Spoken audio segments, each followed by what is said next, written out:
So when I catch political insiders willfully breaking the law and I confront them about their law breaking, many of them respond to the truth exposure in kind of silly and often absurd ways.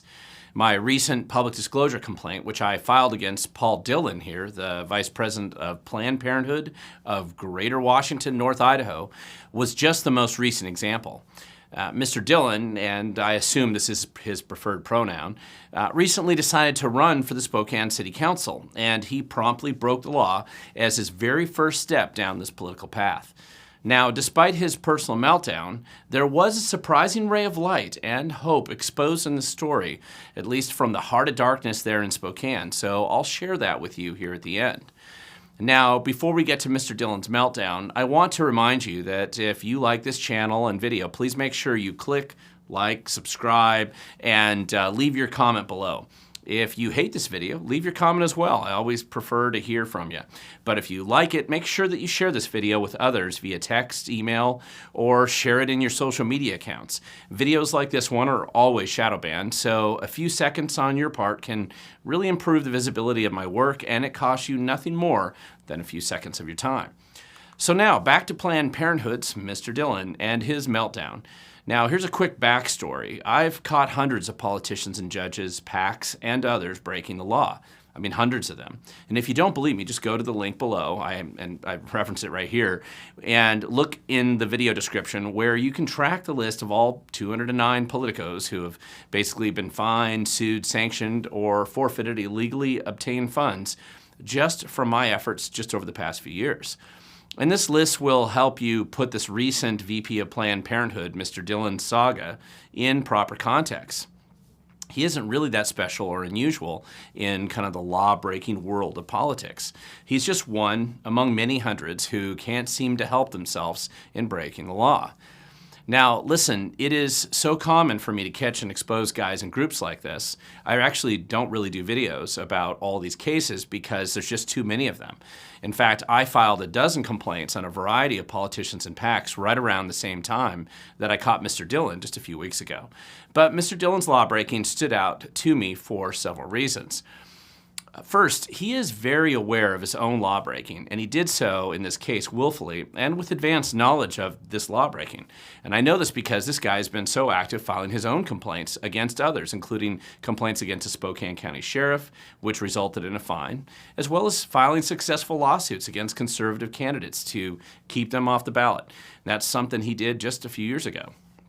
I mean, this guy's always been quick to accuse others of breaking the law.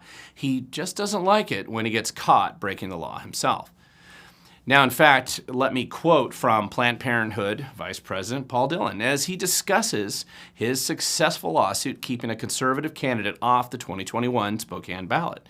And this is on Spokane Public Radio in 2021. Paul Dillon was quoted as saying, "It's really unfortunate that he's trying to deceive the voters in the district." That's his quote.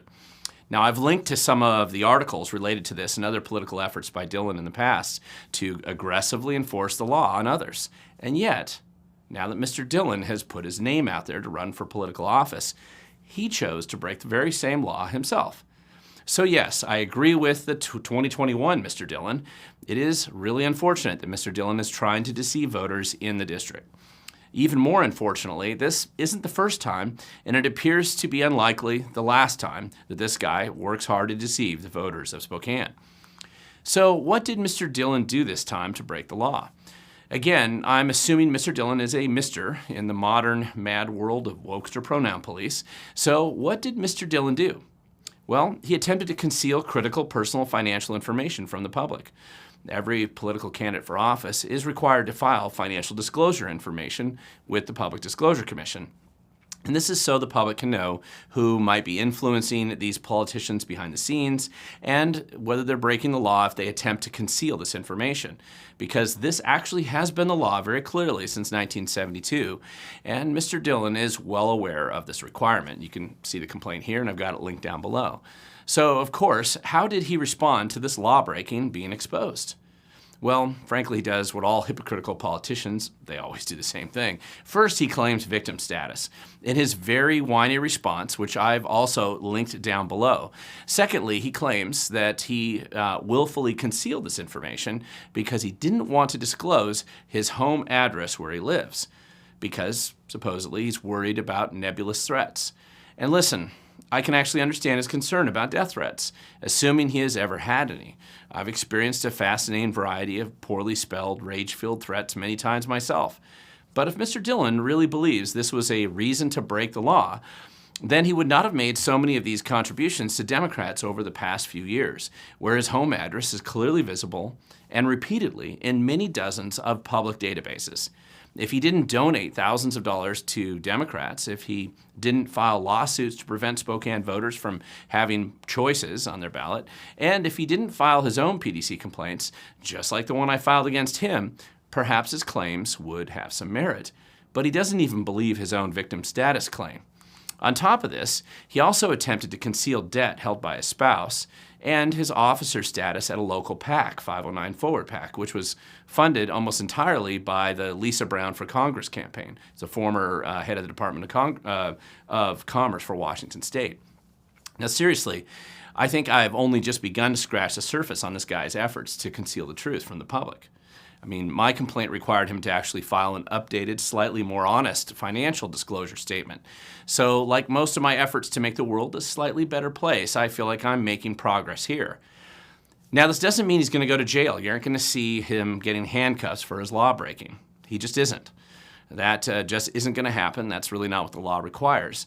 That really only happens if you decide to wear a MAGA hat and protest outside the abortion clinic. Now listen, corruption, dishonesty, and lawbreaking, that's nothing new in Spokane politics or local politics anywhere else for that matter. I think most people want to just look away and not know how corrupt or incompetent some of these goofy guys really are. And that's particularly true when the person caught breaking the law is apparently playing on the same political team. And I'm sure this first well-documented lawbreaking will just be part of a pattern of behavior for this guy. However, I don't want to be entirely negative. And while Mr. Dillon is certainly angry about getting caught, and he lashes out at anyone who dares to question him, this isn't entirely an ugly, corruption-filled politician story. If it was just that, it would be boring. I mean, there's plenty of those stories out there. Mr. Dillon is just one of many politicians who are hypocrites and they break the law. So let me give you a few more, just a positive twist, I hope, to this story. As many frequent viewers of my videos know, I try to find light even in this pit of darkness of politics, and this story surprised me with where I've actually found kind of a ray of sunshine and a positive statement about the future. As you can tell from the files that I've linked down below, Mr. Dillon is married. His wife doesn't share his last name, which is fairly common in the political class. And obviously, Mr. Dillon promotes the political agenda of Planned Parenthood, which is his main employer, and it has been for many years. And obviously, Planned Parenthood's in the business of abortions, which obviously results in the death of many babies. Now, most people probably still believe that killing babies is a negative thing. Not all, I understand, but most. So for those who support life, this is probably a pretty depressing thing to consider, just how this large corporation profits from this type of pain and suffering. However, here is the bright light Mr. Dillon revealed in the midst of his law-breaking despair and anger at his hypocrisy being exposed. Mr. Dillon revealed something that I didn't know. His wife is happily pregnant, and it appears that they're expecting a child in the near future. Now, this is a good and positive thing. And I believe that it just goes to show you that even in the darkest and miserable parts of life, good things can happen, and I believe life will always find a way to prevail. Now, I realize that Mr. Dillon will make a horrible and corrupt councilman for the people of Spokane if he succeeds in his political quest. And I know that he causes great harm to the community in his job and his political activities. And I realize that he's a puppet of political insiders, particularly Lisa Brown, who is now running for Spokane mayor. However, even here, even with Mr. Dillon, we can find that he and most importantly his wife are still willing to bring a new life into the world. And with life, I believe that we find hope.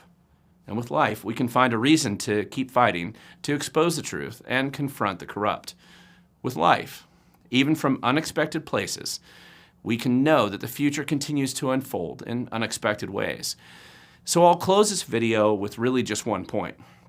It is worth engaging, paying attention, helping our family, our neighbors, and our community.